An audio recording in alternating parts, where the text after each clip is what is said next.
Geeta Dhyanam. Om.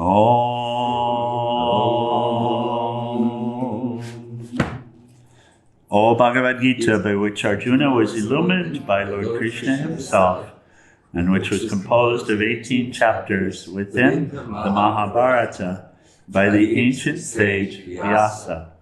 O Divine Mother, destroyer of rebirth, who showers the nectar of oneness upon us. O Bhagavad Gita, my affectionate mother, on thee I meditate.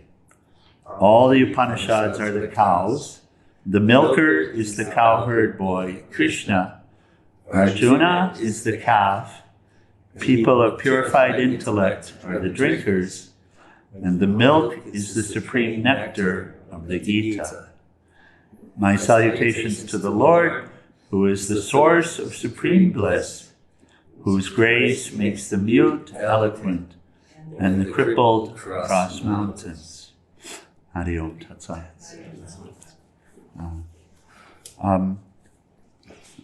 So if you look right now at the mood that's dominant within your own person,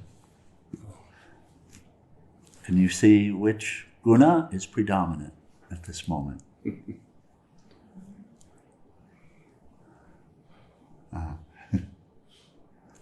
There you go. Do you find that helpful? A little bit. A little bit? Maybe a little bit.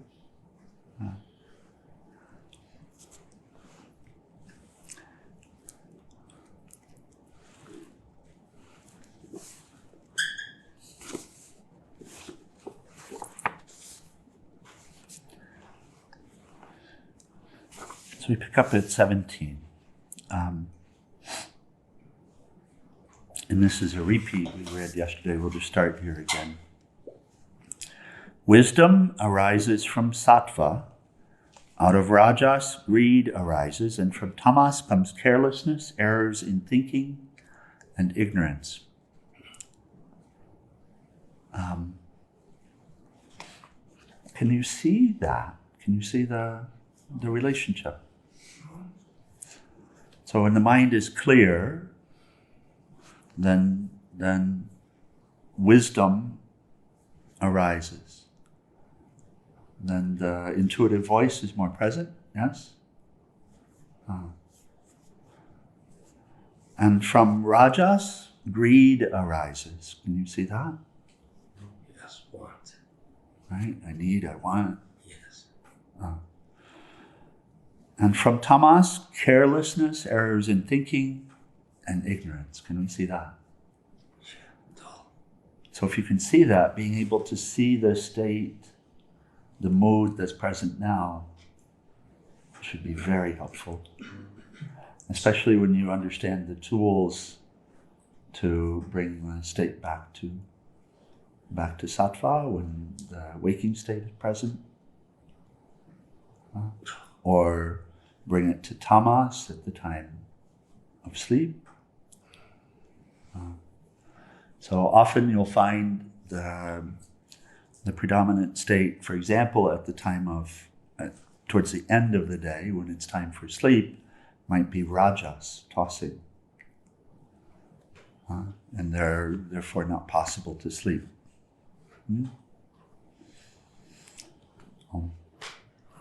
And you also have the capacity to reflect then on the choices made during the day, related to thought, word, and action, and how that contributes to the state of rajas at the end of the day. Right? Yes?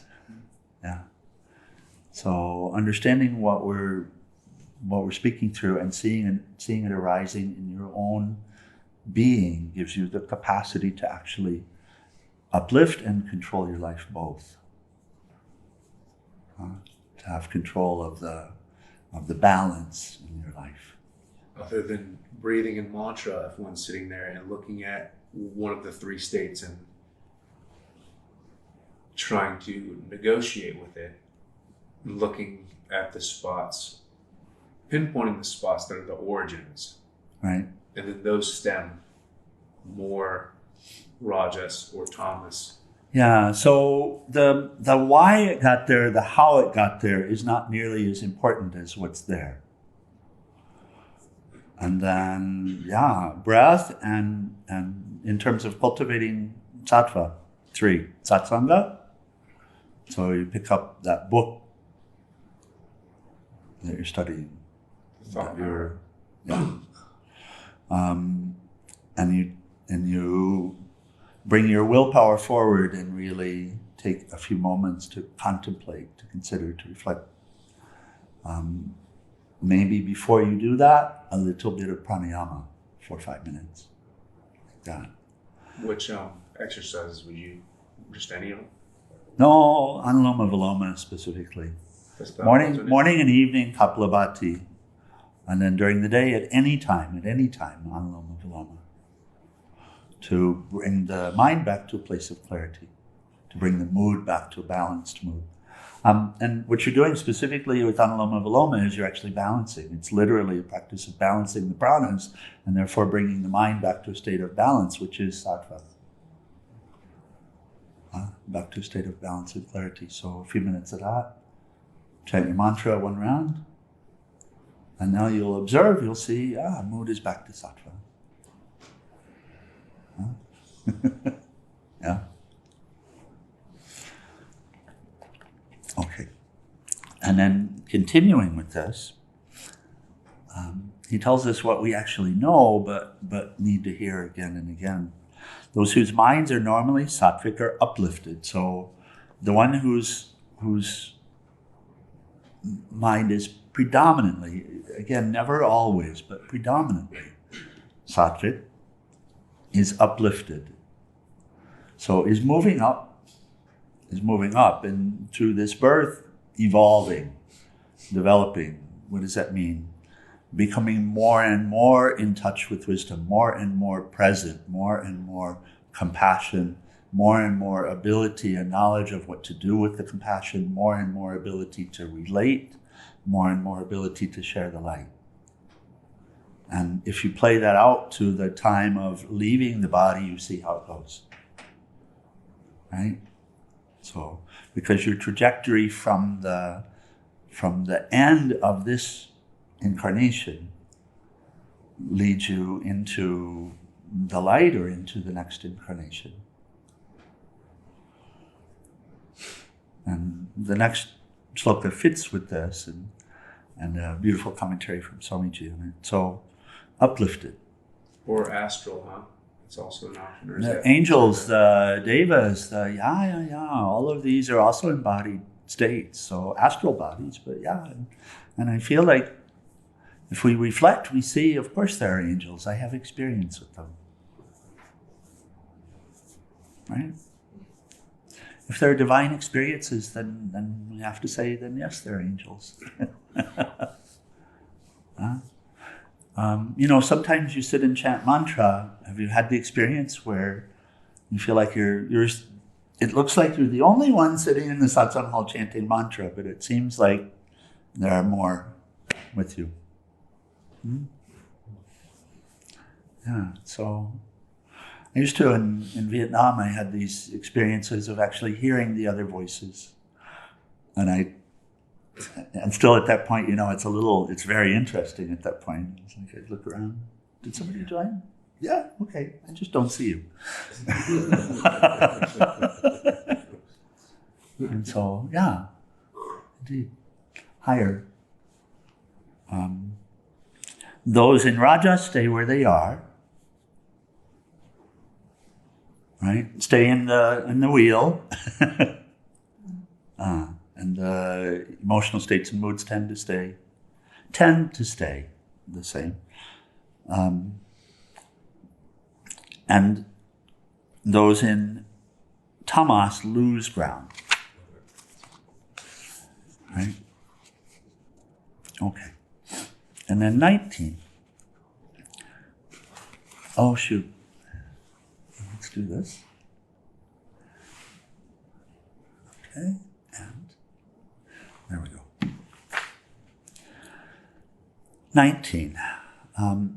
whoever sees that all actions are done by the forces of nature, which are the gunas, and knows the one who is beyond the gunas, surely that person is a seer and rises to my state. So this is what's beyond this work with the gunas. In working with the gunas and actually doing this work and working with it and observing that one has the capacity to play with them,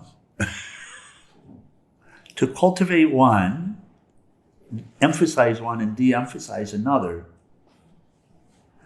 then of course you have an affectation. You're affected by in a way, by the different gunas.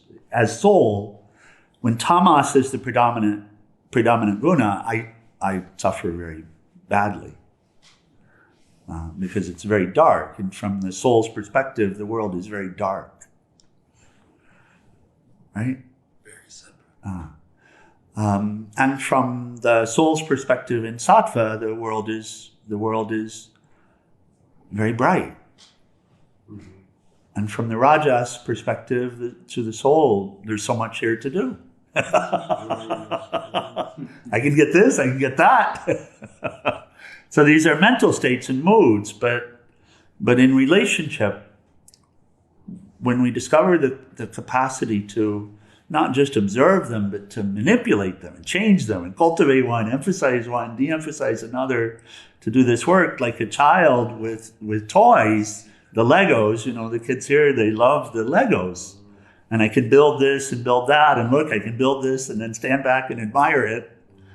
And in the same way, one is in relationship, but everything being done here is being done by these Legos, by these building blocks, these gunas. Whatever's being done, it's being done by them. I'm in relationship with them. I'm observing them. I'm permitting or not permitting, and I'm emphasizing this, I'm tuning to that, yes? And then I see the nature of my, quote unquote, my person changing. I see the nature of that which is around me changing. But for the one, again, whoever sees that all actions are done by the forces of nature, which are the gunas, who knows and knows the one who is beyond the gunas. So, check in. When we become steady in, also I know that I'm the knower of the field. I'm not the field itself. And the one underlies me and is the true me and is also that which is underlying all of this nature. Then surely that person is a seer and rises to my state. So here's Swamiji's commentary. He says, the seer is you. As you become the seer, and becoming the seer means this, what we just talked about, recognizing what's at work here and no longer identifying with it, but seeing that you're in relationship with it. And the capacity to be firm in the recognition that this is a relationship and my existence is the one, and the underlier of all of this is the one. Not just intellectually, but when this is... And through the process, even as intellectually, he calls it as you become the seer. Right? It's like I was a businessman. I was whatever. It's like that. But now I recognize, but I never was. That was the act. That was the play. Right? And I mistook myself for the play and the player in it. So this is what he's talking about, is you become the seer.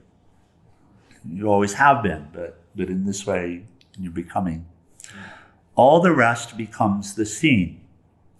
And the process of seeing happens because of the gunas. The process of seeing happens because of the gunas. It's called Triputi, the seer, the seen, and the seeing, or the knower, the known, and knowing. When the knower has understood all that is to be known, there's no need for any further knowing, and that is the end of the process. As long as you want to know, then you know all the faculties in order to know. Then you need all the faculties in order to know. Knowledge is what comes to you without any obstacles. A ledge is something that stops you. When there is no ledge, you have knowledge, and you don't worry about knowing anymore. Know that by which everything else is known. As it is said in the Bible, seek that by which everything else will be added unto you. Seeking that, you have sought everything, because everything will be added whether you want it or not. What a beautiful saying, he says. Whether you want it or not, it will simply be added on for you. The Bible might have read, seek that and you will get everything. And then he says, but no, it's even easier. You don't even have to bother to get it. It just comes to you. Why? Because you got what's to be gotten, and everything else likes to get you. Everything comes to you. And he says, quote, hey, you got the most precious thing. We love you. We want to be with you. We want to have you with us. Instead of trying to get everything, it all comes running after you. And what is that kingdom you are seeking? It's the kingdom of not seeking anything. You have realized that even seeking a kingdom is bondage. Yes, he says, even wanting the kingdom of heaven is bondage. It's ignorance. Why?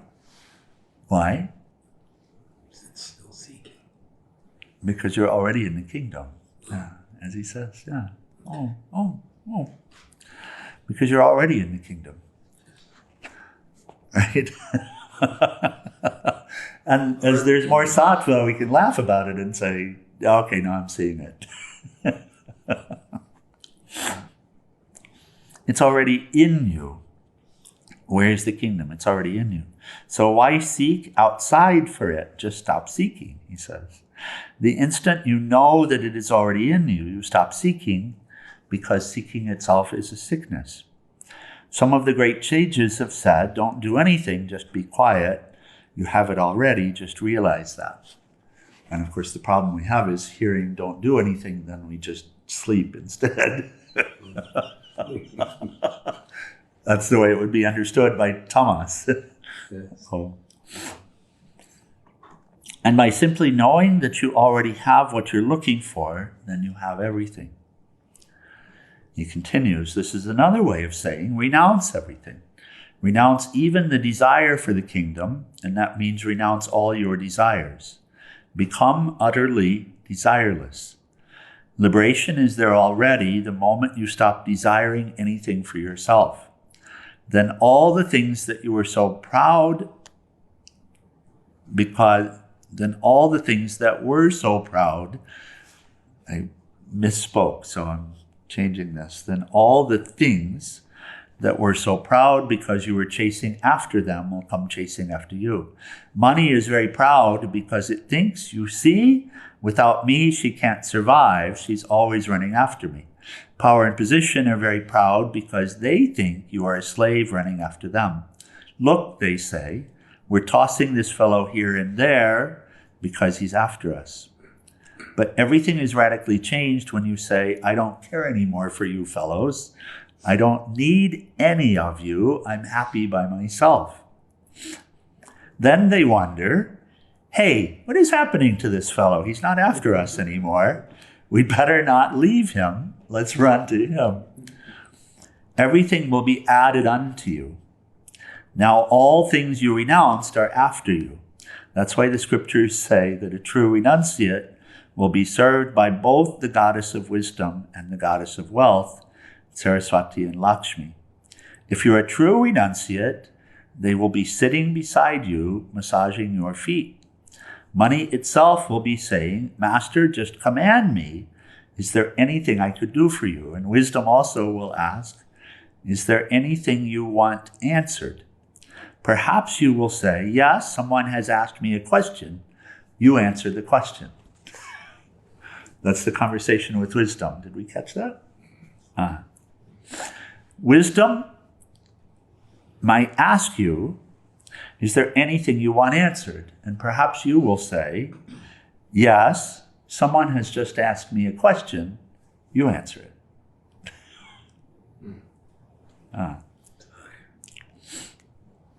Immediately the answer comes through.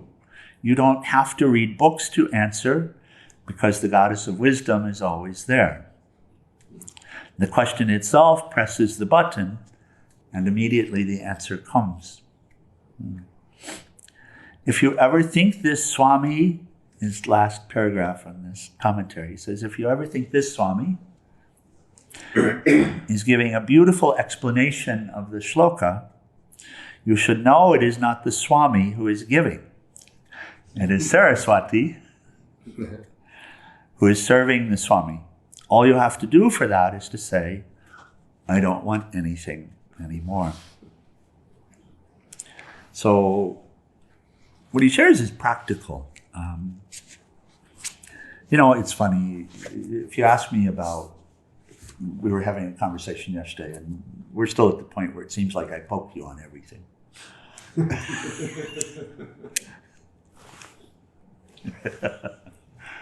And so in the garden discussion, he said something about, when you have land, you should do. I said, we don't have land.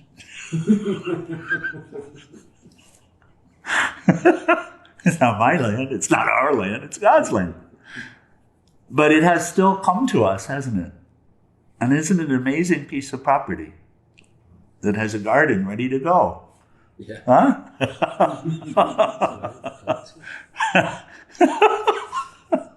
This is what's being discussed. And did I want any of this? Well, I do want a pomegranate tree, but did you notice why? Because Durga loves pomegranate. Durga? Durga. Mata Durga. The Durga temple. The Durga temple. Durga is very powerful here. She's very strong. So I work for her. So I hear pomegranate. I say, yes, we need pomegranate because we need to offer Durga pomegranate. So it's very practical what's being shared. You already have what you're seeking. You already have it. We have this conversation sometimes. You already are happiness. The only difficulty that we run into is imagining that we're not. And it gets really tested because we experience something that sure doesn't seem like happiness, right? And then to say, but you are that, because it's so easy for us to confuse the experience we're having with who we are, right? It's so easy, and that's what we're caught up in. But you're driving the car and the car has an accident. Did you? If I feel at fault, I might feel that way. It might be just because of your attachment to it. The engine blows. Did you get affected by it? No. And so, in the same way, experiences happen, but how is it that the experience actually affects who you are or your own state? Only to the extent you identify with it does it do it, right? Yes. So therefore, the cure for our situation is not to identify with what's being experienced. And in non-identification with what's being experienced, then you're not disturbed, not distracted, not drawn into it. You're allowed to be who you are. And then it's funny because then then I'll be who I am, then I'll be happy all the time, right? No, my dear, as we said, you are happiness. and no need to run after it. You'll experience plenty of it. And you'll have other experiences too. But if you're not attached to the experience and you're allowing yourself to be present in the experience, then undisturbed by what the experience is. As long as you're in the experiential plane, experiences will come. And there's no doubt that by cultivating more and more sattva in the inner experience, in the inner person, then the nature of the outer experiences change dramatically as well. And for the one who knows who's here and knows who they are or knows who they're from, knows their origin, and knows the origin of nature and understands what the experiences are, then of course the experiences, you experience this, you experience that. It doesn't. How does it have to affect you? Right. Car does this, a car does that. Why does that have to affect you? Only to the extent you identify it. It brings you back to the same place. Right?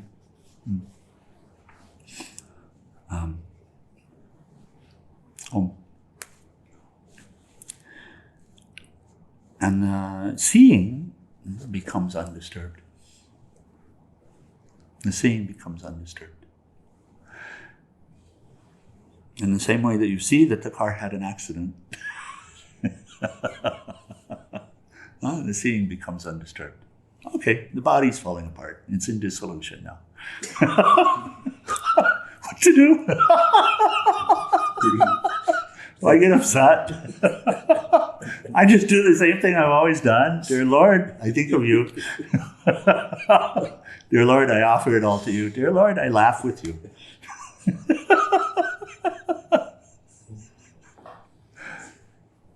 So what? It happens, doesn't it? It's bound to happen. It's bound to happen.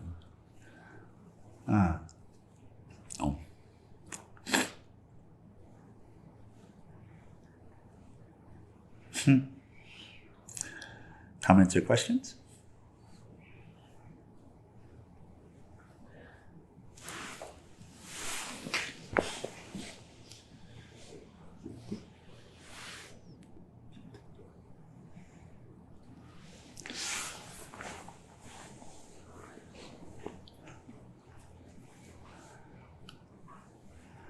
Anything? Okay. So we'll close. Final prayers in RT, page 174.